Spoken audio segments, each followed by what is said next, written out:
If you have been struggling with your bar chords, stay tuned till the end, but first we have a question from Ben for today's Don't Fret Friday. So Ben has started learning guitar at 27 years old and is having trouble with buzzing strings and is asking, what advice would you give to maintain composure when the strings just don't do what you want?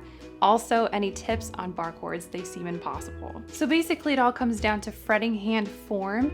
If you are playing a chord and your strings are coming out buzzing, that means that you're not applying enough pressure with your fingers onto the strings. So give it a little bit more pressure until those strings ring out clear. So an example that I have for you is a G major. This is what it sounds like when it rings out clear.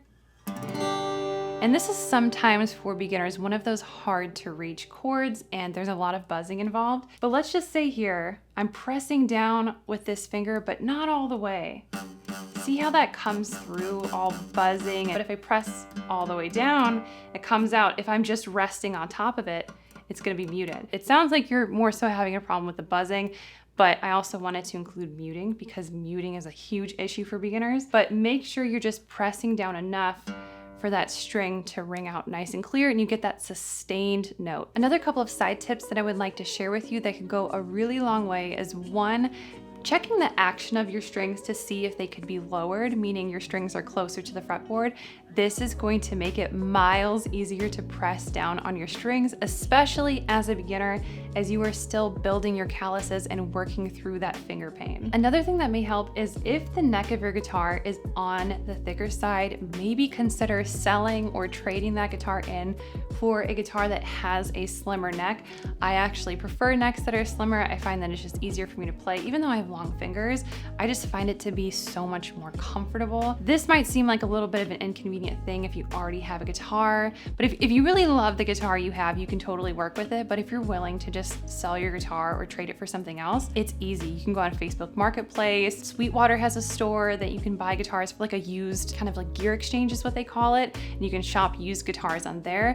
My husband and I are actually really big on buying secondhand and used things. We sometimes even sell our gear. We actually have a Sweetwater gear exchange account where we'll sell our guitars and people buy used guitars all the time. I'll even link it below so you can check it out for yourself. You can always sell what you have and buy something that's better suited for you. I'm also going to recommend you to my beginner guitar course. It has a video on my 10 tips for perfect chords where I go super in depth showing you practice tips on how to make your chords come out clear.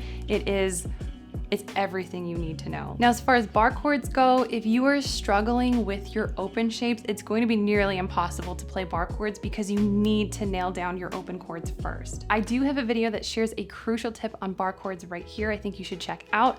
But I am so excited to finally announce that I now offer a full course on bar chords called Bar Chord Breakthrough. It is the perfect step-by-step system to help you finally break through your bar chords. But I do recommend perfecting your open chords before taking my bar chord course because it's basically a prerequisite. You need to have mastered your open shapes before moving on to bar chords. You can find links to all of my courses down below in the description box. Also, Bar Chord Breakthrough is on pre-sale right now for the lowest price it will ever be, so make sure to grab it before the price goes up. And if you have a question that you would like me to answer in a video like this, you can submit it down to the link below and it might make it into the next Don't Fret It's Friday. Catch you in the next one.